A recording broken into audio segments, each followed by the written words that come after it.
Hello my dear friends, brothers and sisters. Welcome to Shoot and Show YouTube channel.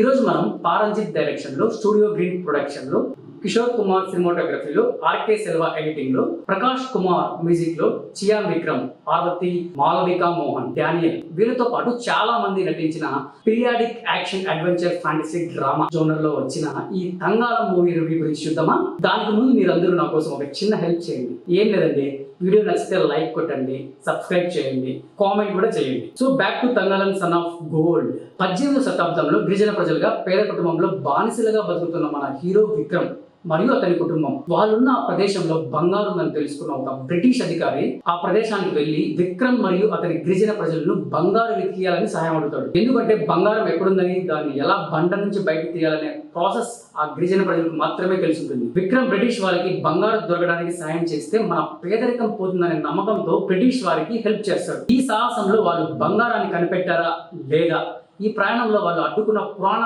శాస్త్ర రహస్య సమస్యలు ఏంటి అనేది ఈ పూర్తి కథా చిత్రం. ఈ సినిమాలో నాకు నచ్చింది ఏంటంటే అద్భుతమైన కాస్టింగ్ అండ్ పర్ఫార్మెన్స్. ముఖ్యంగా విక్రమ్ భయంకరమైన ఎఫెక్ట్ పెట్టాడు.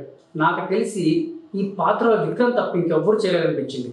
ఎందుకంటే అతను చేసిన భౌతిక కష్టం, అంటే అతను చేసుకున్న బాడీ బిల్డింగ్, కథకు తగ్గ బాడీ లాంగ్వేజ్ అనేది ప్రిపేర్ చేసుకున్నాడు. తర్వాత విక్రమ్ భారీగా నటించిన పార్వతి అసలు నటించలేదన్నమాట. ఆ పాత్రలో జీవించేసారనొచ్చు. ఒక సీన్ లో చూసుకున్నట్లయితే విక్రమ్ తన భార్యకు మరియు తన బంధువులకు బట్టలు తీసుకొని వస్తాడు.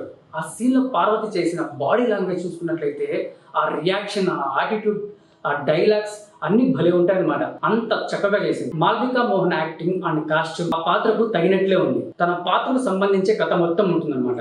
మనం సినిమా చూసిన తర్వాత తన పాత్రలో ఒక ఇంపాక్ట్ ఇస్తుంది. అంత బాగా చేస్తుంది అనమాట. తర్వాత సినిమాటోగ్రఫీ చాలా చాలా బాగుంది. దానికి తగ్గట్లు లొకేషన్ కూడా చాలా పర్ఫెక్ట్ గా సెట్ చేశారనమాట. మ్యూజిక్ గురించి చెప్పాల్సిన అవసరమే లేదు. ప్రతి song and BGM goose bumps వచ్చేస్తాయి. ఎడిటింగ్ కూడా చాలా బాగా చేశారు. ఎస్పెషల్లీ సెకండ్ హాఫ్ లో పగలు రాత్రి ఒక ట్రాన్సాక్షన్ ఉంటుంది, అది భలే ఉంటుంది. మేకప్ ఆర్టిస్టులు కూడా ఈ సినిమాలో నటించిన అందరి గిరిజన ప్రజల్లాగా కనిపించాలని పర్ఫెక్ట్ గా పెట్టారనమాట మేకప్ కూడా. అయితే ఇంకేంటి, ఈ సినిమాలో నెగిటివ్స్ లేవా అని మీరు ఖచ్చితంగా అడగవచ్చు. ఉన్నాయి, నాకు అనిపించింది చెప్తాను, ఓకేనా? వినండి. మేకింగ్ లో ఉన్న effect, story writing and screen play లో కనిపించలేదు. పారంజిత్ తో పాటు Tamil Prabha and Alagiya Periyan story and screen play రాశాడు. అది అంత ఎఫెక్టివ్ గా అనిపించలేదు నాకైతే. తర్వాత fantasy, historical elements, magical realism, మన పారంజిత్ కాస్ట్ బేస్డ్ పాలిటిక్స్ అన్ని కలిసి చేసింది నాకు పెద్దగా వర్కౌట్ అనిపించలేదు. సినిమాలో చాలా జంతువులు వస్తుంటే పోతుంటాయి, కాకపోతే దాని సీజీ అండ్ విఎఫ్ఎక్స్ అనేది అంతగా బాగాలేదు. కథకు కూడా పెద్దగా సంబంధం లేదనిపించింది. తర్వాత లైవ్ సింగ్ సౌండ్ అంతగా బాగా అనిపించలేదు. దానివల్ల కొన్ని డైలాగ్స్ మనకి అర్థం అవ్వవు, పెద్దగా ఎమోషనల్ గా కనెక్ట్ అవ్వట్లేదు. క్లైమాక్స్ అయితే అస్సలు కన్విన్సింగ్ గానే లేదు. ఈ సినిమా డ్యూరేషన్ 2 గంటల 36 నిమిషాలు ఉంది, కానీ కథ పెద్దగా ఎంగేజ్ గా లేదు, కాబట్టి కొంచెం ల్యాగ్ అనిపిస్తుంది.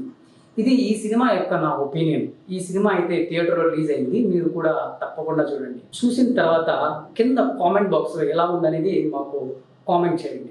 Okay, see you, bye. మళ్ళీ కలుద్దాం ఇంకొక రివ్యూతో.